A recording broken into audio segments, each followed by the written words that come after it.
Now, what prompted your podcast? And basically, people said, look, the Republicans are running around the country trying to take middle school books out of the library, and the Democrats are trying to take the stove out of my kitchen. It's like, who signed up for these people? Stand by. Is this thing on? Yes, Dan. Oh, hello. You're listening to Old News with Dan and Carrie. This just in. Breaking news to report. We are live. Stay tuned. Welcome back to Old News. I'm Carrie. And I'm Dan, and today we have fresh old news. Our guest this episode is the founder and host of a new podcast called Lost in the Middle, America's Political Orphans. He's also the co-chair of the Federal Public Affairs practice at the national law firm of Foley and Lardner. Before that, he served in the U.S. Congress, representing Southern Wisconsin and Washington for 8 years. That's probably enough career changing for many of us, but not him. He also created a publishing company and was an Emmy Award-winning broadcast journalist for 14 years before all of that. It's Scott Klug, everyone. Welcome to Old News, Scott. Hey, welcome. Yeah, and an appropriately entitled show for me. All of us, really. Well, you say on your website for Lost in the Middle that you've kind of hit the axis of evil: politics, lobbyist, and journalist. So what's left? Dentist? No, I'm an anti-dentite based on what happened in the Seinfeld episodes. No, I mean, it's just, I guess I'm driven by curiosity, which gives me a certain sense of restlessness, which means I'm always trying to do something different. And TV suited me well because that means I have a short attention span. So I figured that I just keep moving. So. Yeah. You grew up in what, West Allis or Wauwatosa or both? Yeah, sort of both, and Hales Corners along the way, so all Milwaukee suburbs. Yeah, and West Allis at that time was sort of a classic middle-class suburb. People often don't know that West Allis actually came because Allis Chalmers was once based there, which was, one of the top 50 manufacturing companies in the U.S. And people used to say when it became a suburb after World War II, I live west of Allis's, and that's where West Allis came from. So a little Milwaukee trivia. Yeah. That's good to know. My dad was a West Allis guy, so I knew a little bit of that. His dad worked at International Harvester, which was also right there in West Allis. So it's one of those, Milwaukee in the 60s actually was after New York, and I think after Chicago, had the third largest number of Fortune 100 companies in the country. Wow. All heavy manufacturing, almost all have disappeared. Although Allen Bradley became Rockwell. Rexnord, which made mining equipment, is now part of something else. Bucyrus Erie, which actually produced the steam shovels that were used to build the Panama Canal, are now actually part of Caterpillar. So they all exist in some form or fashion, but when those companies get bought out, you lose all the executives, you lose a lot of the higher income stuff, you lose the large source of jobs when those places used to have thousands of workers, and now, I'm just guessing they're probably 1,000 if they're lucky. When you were a little guy growing up in Milwaukee, what did you want to do when you grew up? That's actually, one more weird question. So I actually have a picture of that I drew when I was in first grade that my mom saved. I mean, it's interesting with parents, my folks are all gone now, but like what they hung on to and what they didn't. Yeah. So it was a project to draw what you wanted to be when you grew up. And most kids in the class were firemen and nurses and doctors, professional football players, of course. And along the way, it's a picture of me, it's a picture of a pyramid. And next to the pyramid is a guy with a pith helmet on and a hammer, clearly being an archaeologist. So when I was a child, I wanted to be an archaeologist. And I drive my wife crazy because I'm always watching these shows on the History and the Discovery Channel for, the search of Solomon's Mine. And I'm watching the Netflix series now on Alexander the Great. And so I still am a great student of history, but I'm sort of lost after the Crusades. Then I really don't pay much attention to it. Well, in your book that you wrote, Alliance kind of falls into that category, right? Reading the description kind of reminded me of the Da Vinci Code. Where did the idea come for your novel? So it's the other thing I loved, aside from being a child student of archaeology, was I was a comic book guy, right? So, when the Avengers and Captain America came out, this was a new universe for people.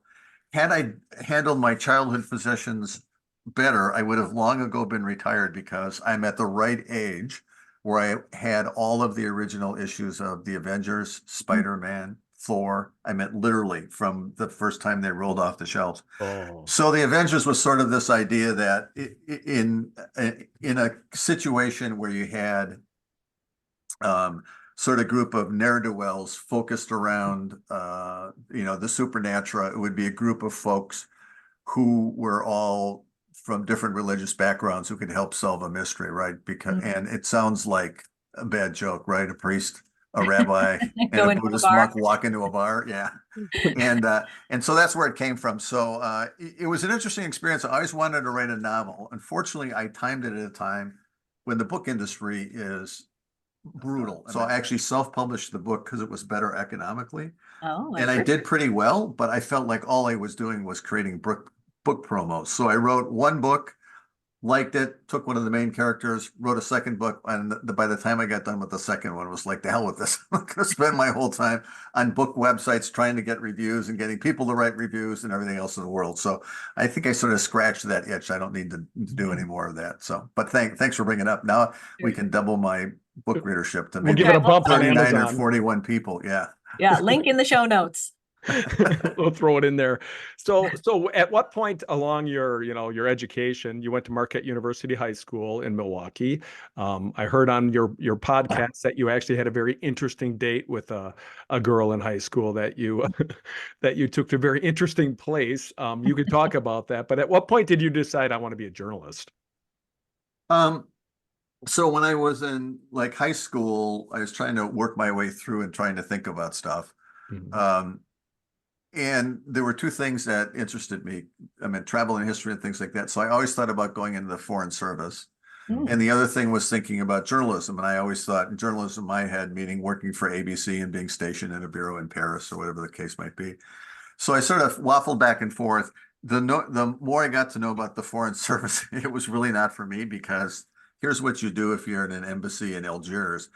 You go to a party one night and you talk to the Minister of Education for Algeria, and then you go back and write up notes and send it to somebody in the State Department who'll never read it. I mean, it's basically a life of being in reception lines. I mean, unless you're, the Secretary of State flying around, or you're trying to get some stupid American who's lost his passport back overseas, or somebody dies in country and you got to get their body out. So I sort of said, this is not, me and a lot of white glasses of white wine and always being dressed up. I don't think I can go there. So then it shifted to journalism. And, I was lucky enough to work at some great places. I started out in Wausau, where for a long time, the ABC station in Madison, as you know, has ties to the Wisconsin TV network. And then I went from there and worked for the NBC affiliate in Seattle and then the ABC affiliate in Washington for years. And then as we had kids, we wanted to get back closer to home. And so, Madison was close enough to Wausau and close enough to Madison that it made sense for both of us. I'm not going to let you get away from that question about the high school girlfriend, though. Oh. What entered your mind to make you want to take a girlfriend where you took her? Well, there's a lot of girlfriends. I took a lot of places, but we can't. This is a family show, so we won't go there. But no, this was. It was. So I went to Marquette High, which is an all-boys school. Once upon a time in Milwaukee, there were, my God, I don't know, 16 Catholic high schools, of which very few remain. And one of the other ones was St. Mary's, which was an all-girls Catholic high school in Cudahy, Wisconsin, the home of UCLA, the University of Cudahy on the Lake, almost, as we used to call it. So, one time I called her and said, I've got a crazy idea. You want to go downtown? There's a big event I think we should go to. And I'm sort of keeping this as a secret. And then she said, sure. And so she's thinking we're going to something at the Milwaukee Arena. And, it's the late, mid to early 70s. And so she's thinking it's, Fleetwood Mac or Strawberry Alarm Clock or whoever had a hit at that period. And instead I dragged her to a George Wallace presidential run just because I thought it would be entertaining, which it was, and just a complete freak show. I mean, it really was. All I can remember is George Wallace standing on stage, and the arena was filled. I mean, it was sort of the kind of huge rallies you see for Trump now, in an audience not unlike what you'd see at Trump rallies today. And I remember George Wallace said, you see all those bureaucrats in Washington walking up and down the street and they're carrying briefcases. You know what's in those briefcases? Peanut butter sandwiches, because they don't have anything else to do in that goddamn city. They're just spending your tax dollars. That's all I remember. So she sort of looked at me afterwards and said, well, this was a great time. And he, There went your date to the prom, right? the relationship came to an end She was not as entertained as you were. where we went to a final high school dance where she gave me 2 corsages, one for me and one for my ego. Oh Whoa. my goodness. Yes. Woo! So that's where it ended. Although the funny thing is, we've reconnected. I have a granddaughter, and my youngest son and his wife live in Minneapolis. And that old high school girlfriend actually lives in Minneapolis. So we had a cup of coffee about, I don't know, a year ago to laugh, because it was at a time when we had high school reunions. We're both at high school reunions now where they're like doing the countdown to see who actually gets the bottle of the champagne, because the reunions keep getting smaller and smaller and smaller as people move on behind the veil. And she actually wrote me to say, I was at my high school reunion where your ears ringing, because a lot of my friends dated a lot of her friends. And then like 6 weeks after that was my reunion, and I wrote a note back, and then we just decided we'd get together for coffee. And it was fun to do, but it's one of those things, like a long time went past, but it took about 25 minutes to catch up on everything. And then it was like, well, thanks for the coffee. Oh, look at the time. Yeah. So she doesn't hold it against me. No, she didn't have a George Wallace rally button on her sleeve or anything else in the world. So that's how much fun I was in high school. That's funny. So what you're telling us is you weren't a big George Wallace fan, then you weren't there. No. Okay. But here's the interesting about George Wallace. People don't appreciate it. He actually had a very sophisticated campaign. And he had enough supporters around the country, and he got on all 50 ballots, which is a challenge to do if you don't have California today, you have to have 150,000 signatures, which means that are verified. So you probably have to raise 225,000 of them, and you only have a month to get it done. So you better have an army of people on the ground to get it done. And the other thing George Wallace was, he was really the first guy, and his campaign staff was, that would use direct mail. And so it was the first time you get a letter at home that said, "Dear Dan," and that was like shocking to people. It was the same thing that folks did eventually in the 90s, where people started to do, where you'd get robocalls and it sounded like the president. This is John Kennedy name calling you to get your support. So Wallace actually had a very good campaign. He won 4 states, and then was really close in 4 other border states, then ran again in 72, and was actually running at that time as a Democrat, and was at like 28% in the polls, in the Democratic polls. But then he was shot, at a shopping mall in suburban Washington, and that was sort of the end of the campaign. And then in his final years, more than anybody listening to this wanted to know, he actually sort of completely changed his tune and became a very aggressive advocate for civil rights in the South. Now, what years were you at WKOW? That's the station. If people don't know that Dan and I worked at together, what years were you there?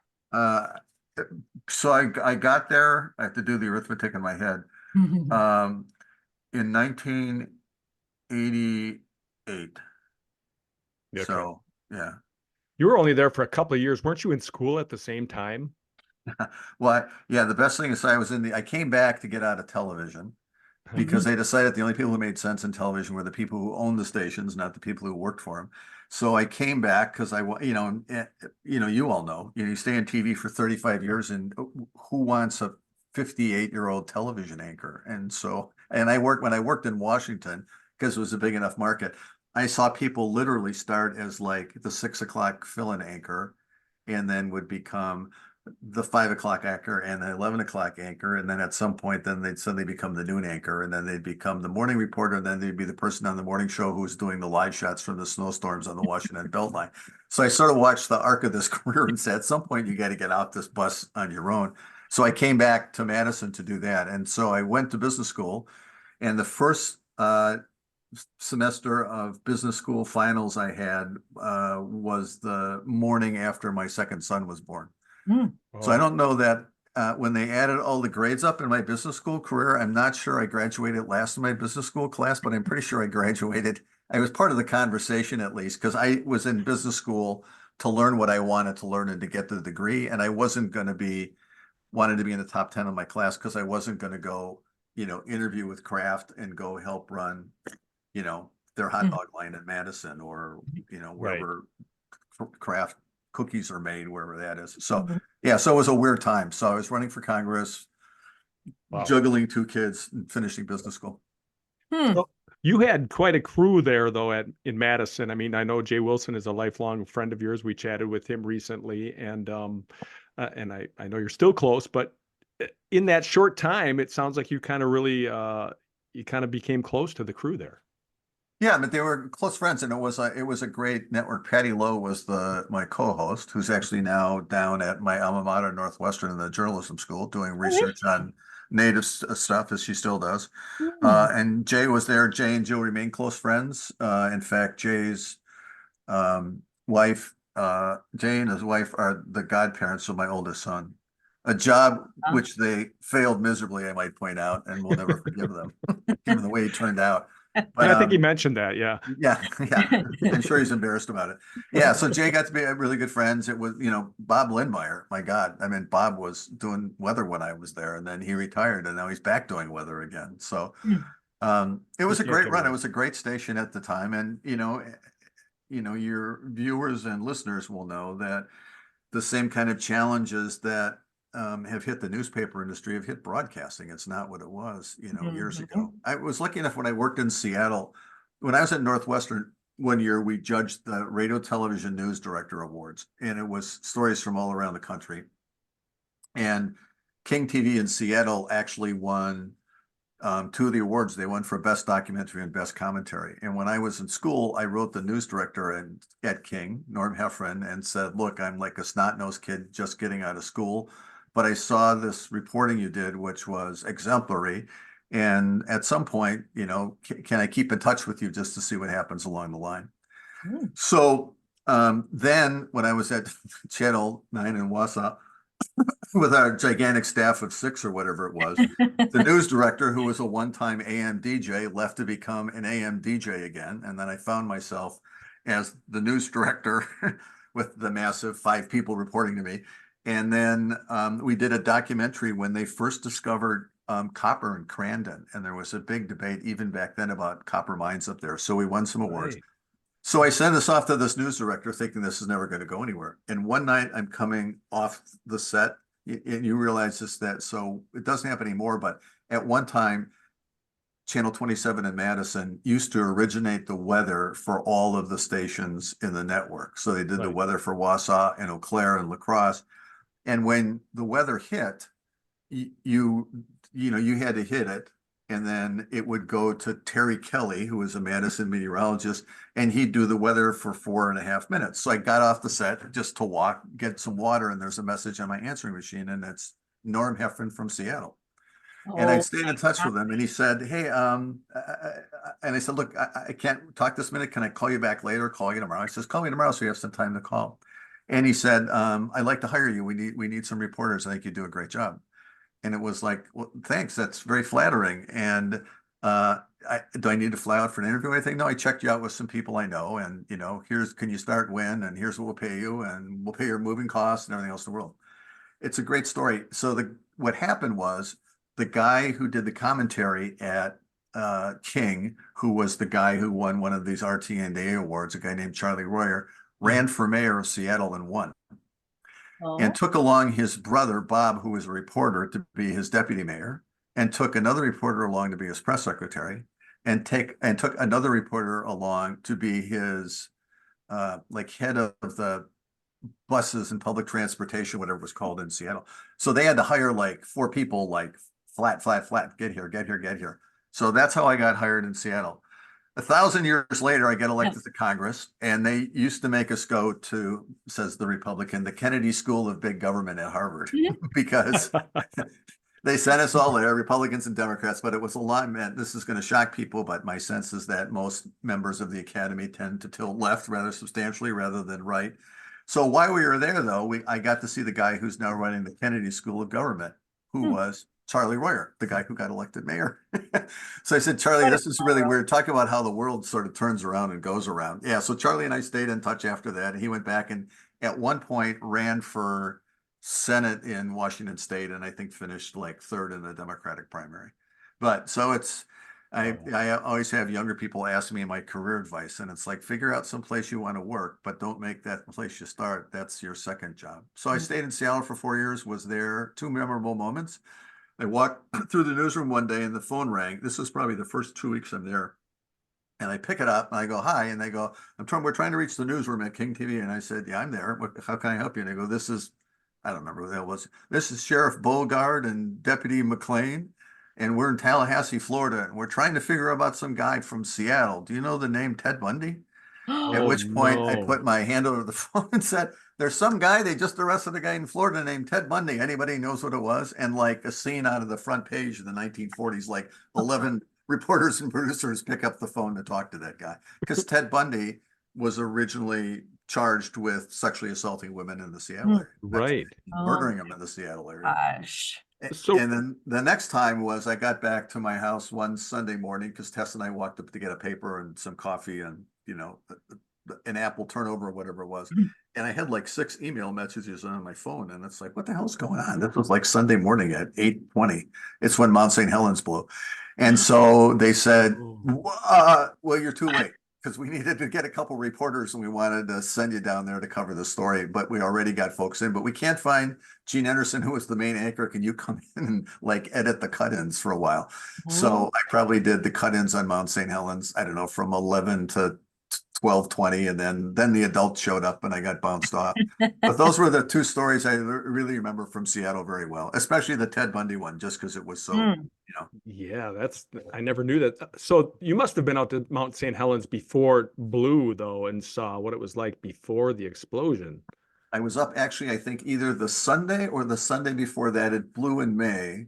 So what's in May? It must be Mother's Day. Yeah. So when I first moved to Seattle, I got shipped off to be a reporter and with a photographer to Tacoma, which is actually the 3rd biggest city in Washington State, and nobody had covered it. And it's only 45 miles south of Seattle. And it turned out to be a playground because there were lots of good corruption stories, and I like to do investigative stuff.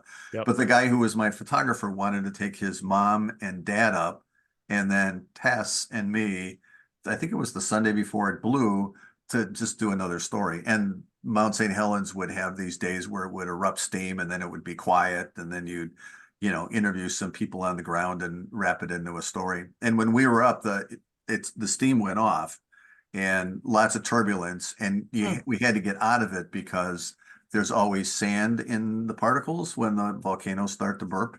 Yep. And it's bad for airplane engines. So I firmly applauded the idea of turning around and landing the plane quickly. Good plan. So, Good strategy. Yeah. And I'm glad it was that Sunday, not the following Sunday. It would have been, a shadow on a sky, on a cloud somewhere. Oh my gosh. So at what point, you were in Madison. You went from Seattle, you went then to Washington, and you kind of always leaned toward the investigative. Then in Madison, you were an anchor and reported to. At what point did you start thinking about maybe politics was a step for you, or was that kind of something that just came upon you? I think people get motivated by lots of reasons for politics. It's not uncommon for people who haven't spent a career in politics to get mad about something and run. Yeah. And you see that back and forth. If you look at AOC, she ran in Brooklyn because she was upset with some of what was going on in Washington. If you look at folks who were involved in the Tea Party movement, they were upset with stuff Obama was doing. So I had always thought about, in the back of my head, I had an interest in it, but I went out with a buddy of mine who ran the Republican Party in Wisconsin and said, hey, I'm thinking about running this guy against this guy in Congress. And Bob Kastenmeier had been in for 32 years, sort of an old-fashioned gentleman legislator, but he never spent any time in the district. And he first got elected in the Vietnam War. And even Madison wasn't, had sort of forgotten the Vietnam War 20 years later. Mm-hmm. And the only campaigning I think he ever did, literally, he would stand in the corner on the square at the farmer's market where the inn at the park is. So the one thing I saw in Madison that a lot of people didn't see, or in the congressional district I could see, was how fast Dane County had grown. And there were at that point more people in Dane County outside of Madison than in the city of Madison. And the outlying areas always voted Republican, right? So if you couldn't find a Republican on the UW campus, the only people who were in Baraboo and Monroe and Dodgeville and the collar counties were all Republicans. So that was sort of the bet going in. And politics is a weird thing. Sometimes you just sort of ride a wave that you really don't create. It was just good timing. It was Tommy's first campaign. You know, it was a time where Channel 27 was actually the most highly rated local newscast. So that helped. The thing we didn't have a lot of money. So we did one poll, and the pollsters came to see me and said, here's the story. The climate's good. So the polling is 46% for Kastemeyer, 46% for a new person, and 8% undecided.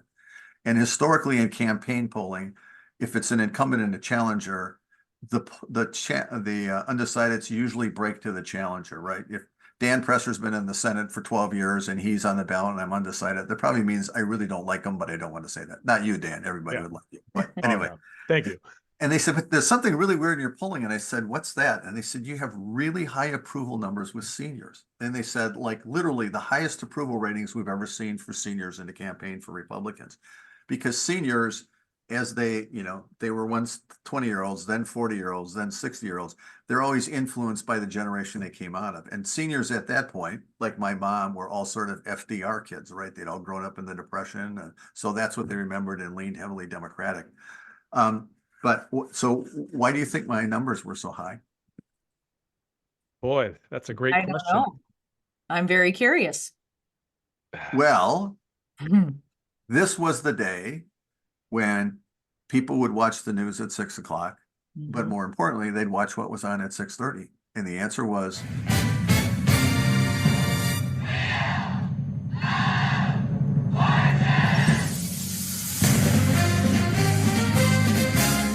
Wheel of Fortune. Wheel of Fortune. Which was then the most popular show. You know, this is a lot of free cable, so people really turned on to the 3 networks. And seniors loved Wheel of Fortune as much as I loved Vanna White. So I figured that's sort of what got me elected. People always say, how did you get elected to Congress? And I say Vanna White, and it just makes them completely puzzled. Give a writer a thank you note. Yeah, there you go. So anyway, so that's sort of how I won the election, because it had a lot to do with the right timing, as it does with so much in life. And they were familiar with your face.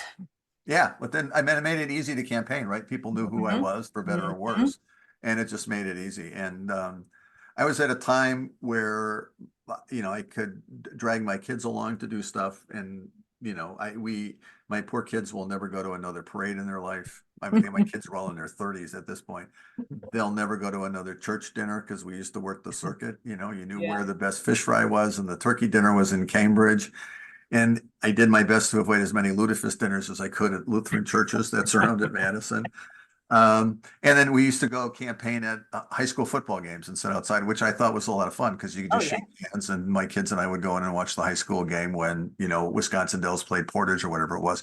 So it was sort of a good time for me personally to do it too. I think folks oftentimes will run for office at sort of 2 points in their lives, sort of when I did. So in my class, there were a bunch of folks in there.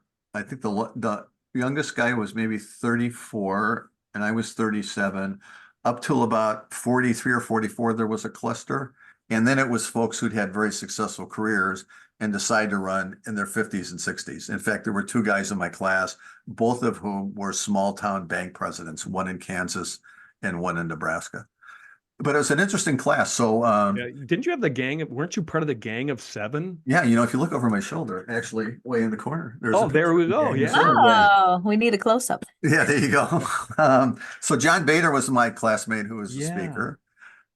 Bernie Sanders was a classmate of mine, who is every bit as charming as you think he might be, who really is like Larry David. We had 3 ambassadors, including Pete Peterson, who was, when we reopened up relations with Vietnam, Pete had been a prisoner of war, and he was the first U.S. Ambassador to Vietnam after we restored relationships. Oh. And I think we had, I have to count, 4 senators, of which Bernie Sanders is still in office, and Jack Reed, who's a Democratic senator from Rhode Island. So it was a really interesting class, so as it played out.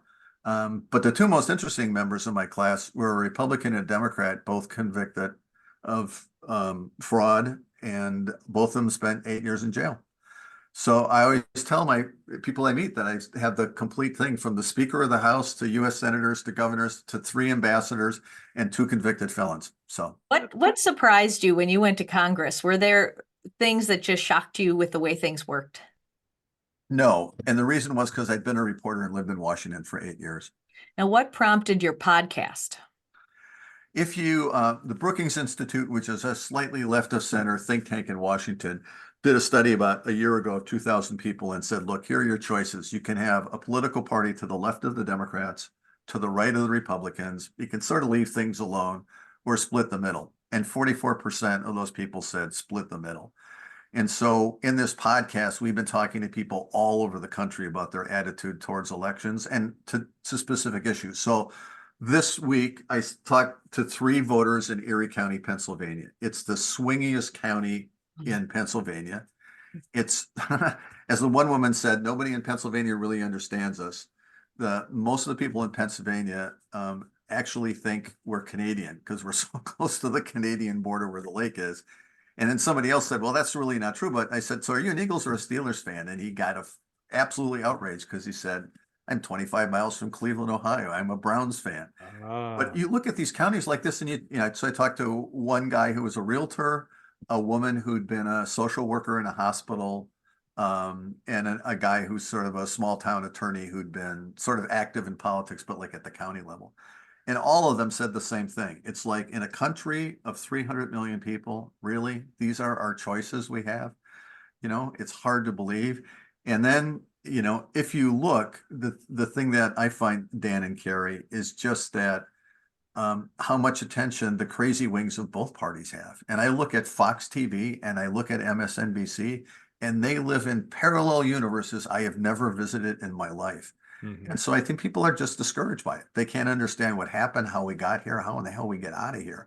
And so these are storytelling podcast episodes. We're wrapping up number 7 out of 14. We started in September.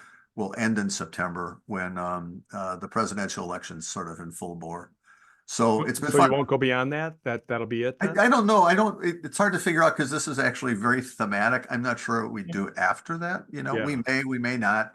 When we started this, the podcasts fall from the heavens. There's, a trillion and a half of them. So it's like, how do you get attention? How do you figure out how to network? How do you figure out how to get people to actually listen to it and then see if they like it and sign up for it? So we may not, but it's sort of a natural set of stories. We laid out what we thought the theme would be for most of them before we started. We know that at the end, we're going to spend most of the summer talking about reform ideas, redistricting, Final Five, ranked voting, all those, because I wanted to talk about the reform stories after we sort of set the stage about why that's important. And then the last episode will be just, raging like the old man I am, sort of, you kids Get off my lawn. And so that'll be it. So if we've got time, I'll tell you 20 seconds about 3 episodes. Oh, yeah. Yeah, that'd be great. So they've been wonderful to listen to. Yeah, we listened to one of the episodes we decided to do was under the premise that America needs a big timeout and we have to find a mom to do it. Meet the mom who tried to do it with all American credentials. Utah's Tammy Pfeiffer has 5 kids and 2 grandkids. Long-serving special ed teacher, spent years singing with her husband in the Mormon Tabernacle Choir. Republican gubernatorial education appointee. Her one-time boss, Utah Governor Gary Herbert, told Political magazine, she's always beaming. She's annoying. So at her Thanksgiving 2 years ago, those kids who love politics, they're now, in their 20s and 30s, and put yard signs up for her, used to do stuff all over the neighborhood, just loved to talk and argue politics. It all blew up on a Thanksgiving. 2 of them are teachers. The other folks don't like masks. And by the time it was done, half the dinner table stormed out of the room, and most of them didn't talk to each other for a year, which is just heartbreaking. And you hear that story all over the place. It's a microcosm, right? Yeah. Yeah. And so what she did is she actually got involved in a group to try to develop a civility index so you could score candidates based on their political speech. So if I say to Carrie, you and I don't agree on immigration, but one of the things you said, I think we could work together on if I turn to Dan and say, Dan, you're an idiot. You know, if we do what you think we're going to do, you're going to ruin the country. Which would be a But she true works all statement, this. by the way. What's that? Which would be a true statement, by the way. Well, Carrie and I were talking about that before the tape broke. So she works with a group of social researchers at Utah State and develops the civility index, and they use kids to help coach, to code speech and score speech and everything else in the world. She's all excited. They work on this for about a year, put it on Facebook, and as she says now, memo to myself, never put anything on Facebook. 15 hours later, she had to take it down because the Republicans said it was a Democratic plot and the Democrats said it was a Republican plot. And, you know, America and our system of government is based on disagreement about policy solutions. But I don't have to hate you, which is where we are now. The tribes are so strong. It's not like you got a bad idea. It's you're an evil person and you're trying to destroy everything I believe in. And I think for most Americans, it's like, whoa, where do we get there? You know, it's just where did civility go? And what was, I know you mentioned Crossfire, the show. But yeah, so Crossfire is funny because one of the guys I worked with in Seattle, so many years ago, was Randy Douthit. He used to produce a local talk show that was very successful. And he lived in my neighborhood, so every once in a while I'd bum a ride from him. So one time, and let me back up. So Randy and I lost touch of each other. I go to Washington, he goes someplace else. This is pre-Facebook emails, you know, people move and you never see or hear from them again, can't find out where they are. But literally like the third or fourth day after I get elected to office, my press secretary comes in and says, this guy wants to talk to you. So I'm like going, Randy Douthit. And then I look at the number and it's 404 and I'm going, so he's in Atlanta. What the hell's he doing in Atlanta? Randy Douthit was the guy who started Crossfire and invited me on the show. And so it took me time to track Randy down. He now lives in Beverly Hills. He feels some sense of guilt, I think.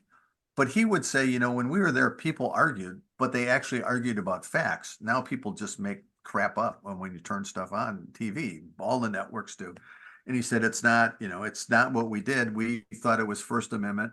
But he sort of says, yeah, I guess I changed the tone of television news because before then it was fairly, you know, gentlemanly interviews. You know, we all do, you know, those sort of interviews most of the time. And he you know, basically somebody said what Randy did was turn TV news into sports radio and sports talk, because sports talk is predicated on what? People arguing forever about who's going to win, who the best quarterback is. You know, that was a dumb decision in the game. Why did the 49ers take the ball first in overtime? They should have taken it second in overtime. Right. And you can turn that on in sports radio and listen to it for 6 hours. And when you leave work and turn it back on, the same argument's going on, just with two different people. Even today. And then, you know, the second part of that story is about how the newspaper industry has been destroyed. Yeah. And the newspaper industry is destroyed sometime in 1992 or 93 when somebody bought an Oldsmobile Cutlass on Craigslist. And people go, why is that? And that was me who bought that, by the way. Yeah, right? Still driving it today. I still have it. Yeah. And so, you know, if you remember the old days, my kids were little. One thing I had to do on every Sunday morning was hide the TV the Christmas inserts that went in the Sunday morning paper. And the Sunday morning papers used to be this yay big. And that's where you found jobs, you adopted puppies, you shopped for cars. So when Craigslist came in and bought that car, it was the beginning of the destruction of classified advertising for newspapers. And they've never been the same. It was 40% of their revenue that went away in a finger snap. So if you look at the newspapers, like the cable shows, you now have to keep the dwindling loyal few willing to pay for your services. And so who goes to those?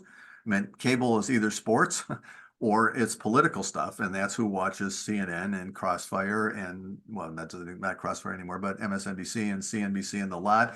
And it's the same thing on the paper side, where I think the national newspapers have become much more transparently partisan, and that's part of the shtick.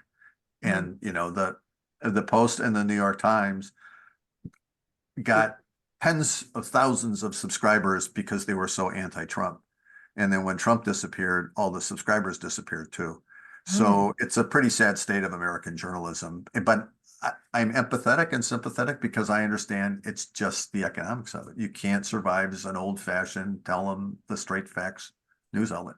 Well, we've talked about that on this podcast before too, and you're kind of talking on a national level, but the local level might be even worse because, if you don't live in a town that has a newspaper at all and you're not close to a TV station that has local news for you, you're not getting, some of those things. And I blame even people like us who worked in the TV business back in the 80s and 90s.